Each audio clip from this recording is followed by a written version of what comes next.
और भारत की सेना देश के दुश्मनों को दूसरे देश के दुश्मनों की सीमा के अंदर जाकर मारने की हिम्मत रखती है। ये वर्तमान का भारत है।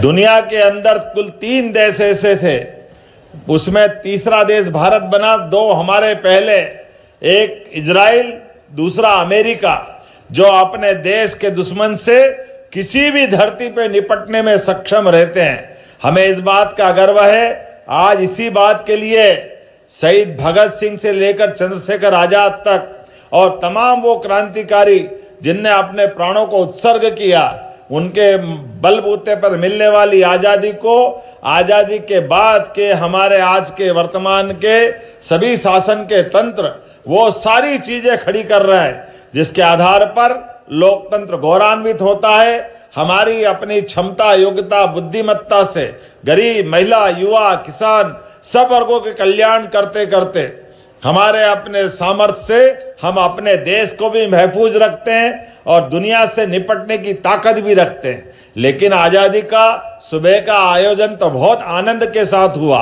मुझे इस बात की प्रसन्नता है, इस साल का 15 अगस्त हमको और एक अलग प्रकार के आनंद के साथ संपन्न कर रहा था, जब 35 साल 40 साल से लाल सलाम के मारे पूरे नक्सलवादियों ने हमारे निरपराध हजारों भाई बहनों को अपने आतंक के साये में उनका जीना दुभर किया था।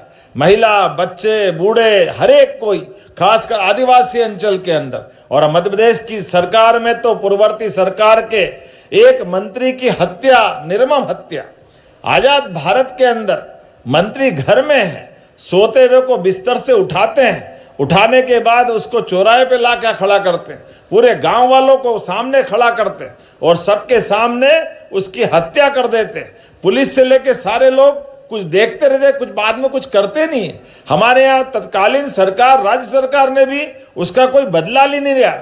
मुझे इस बात की प्रसन्नता है, आज हमने उनको सबको घर से गुस्से निकाल करके सारे लाल सलाम को आखिरी सलाम करने का काम किया है। यह है हमारी सरकार और सरकार के काम करने के तरीके। अपने प्रदेश की धरती पर, देश की धरती पर किसी प्रकार के हथियारों के बलबूते पर आतंक फैलाने की कोई जगह नहीं है। यह अपने आत्मविश्वास का भी प्रतीक है और शासन के संचालन के सामर्थ्य और साहस का भी प्रतीक है। एक तरफ हम वो सारी चीजें जुटाते हैं, दूसरी तरफ आज इसी सायंकाल जब सुबह हमने अपने अलग अलग दक्षता वाले सारे जवानों को गौरवान्वित किया है, लेकिन वो गौरवान्वित करने के साथ सायंकाल कला साम्राज्ञी अपने बीच कविता कृष्णमूर्ति का ये आनंद भी हम अपने इसी रंग भवन में लेने वाले हैं। जोरदार अभिनंदन करो वाकई अद्भुत कलाकार के लिए, जिनके कंठ में मां सरस्वती का विशेष आशीर्वाद है। मूलतः तमिल भाषा की कविता जी, लेकिन भारत की सभी भाषाओं में गा करके वास्तव में ऐसा लगता है कि परमात्मा ने हमको सामने सरस्वती माता का एक तरह से दर्शन कराया। मैं आज के इस अवसर पर इस बात को भी दोहराना चाहूंगा, कलाकार को ना भौगोलिक सीमाएं बांध सकती है, ना भाषाई बाधा उनके मार्ग को रोक सकती है, लेकिन जिनको हम सुनने आए उनका तो कर्मा का गीत हर कर्म अपना करेंगे, क्या गाया उन्हें, जोरदार ताली बजाए। आज तो वो अभी कक्ष में है, लेकिन मैं उनके उस गाने के भाव को आपके सबके अंतर्मन में महसूस कर रहा हूं।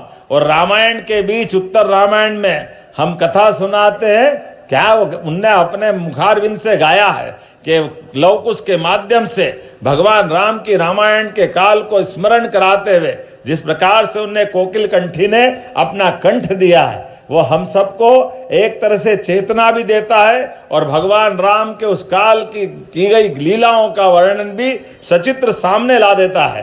तो एक बार फिर मेरी अपनी ओर से, जब अयोध्या में भगवान श्री राम का धाम मां सरयू के किनारे आकाश से बातें कर रहा है और सनातन संस्कृति की धारा उत्कंठ रूप से गंगोत्री से गंगा सागर तक बह रही है, तो ऐसे में हमारी गीत संगीत की ये रात्रि अमर होगी। इसी भावना के साथ मेरी अपनी ओर से एक बार फिर कविता जी का भी मध्य प्रदेश सरकार की ओर से अभिनंदन, संस्कृति मंत्री और उनके अधिकारियों को भी बधाई जिनने सुंदर संयोजन किया है। और आप सबके साथ मैं भी कुछ देर आनंद लूंगा। जोरदार ताली बजाए कविता कृष्णमूर्ति जी के लिए।